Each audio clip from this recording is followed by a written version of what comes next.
ఈ వీడియోలో మనం భగవద్గీత అధ్యాయము 2 శ్లోకము 34ను పరిశీలిద్దాం. ఈ శ్లోకంలో శ్రీకృష్ణుడు యుద్ధం చేయనని వెనుకంజ వేస్తున్న అర్జునుడితో చాలా ముఖ్యమైన విషయాన్ని చెప్తున్నాడు.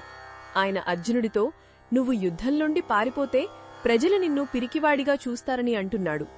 అంతేకాదు, వాళ్లు నీ అపకీర్తిని తరతరాల పాటు చెప్పుకుంటారు. నీ పేరు చరిత్రలో ఒక పరాజితుడిగా, ధర్మాన్ని విడిచి పారిపోయిన వాడిగా నిలిచిపోతుందని హెచ్చరిస్తున్నాడు. ఇప్పుడు అసలైన ముఖ్యమైన మాట చెప్తున్నాడు.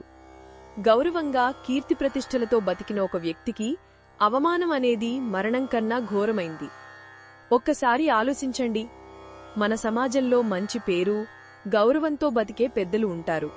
వాళ్లకి ప్రాణం కన్నా విలువైంది వారి పరుము, మర్యాద.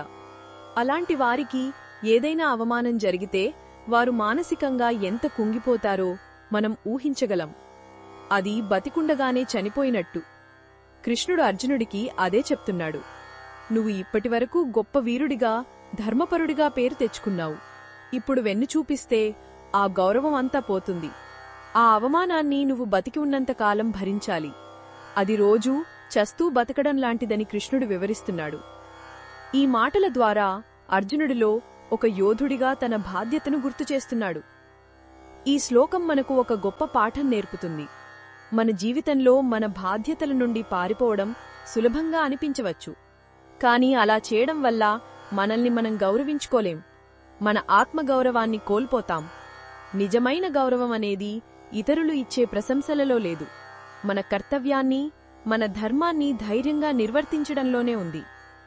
మనస్సాక్షికి విరుద్ధంగా బతకడం కన్నా మన ధర్మానికి కట్టుబడి ఉండడమే నిజమైన గౌరవప్రదమైన జీవితం. ఇది ఈ శ్లోకంలోని భావాన్ని వివరించడమే లక్ష్యం. మరిన్ని భగవద్గీత శ్లోకాల అర్థాన్ని తెలుసుకోవాలంటే మా తదుపరి వీడియోలను తప్పకుండా చూడండి.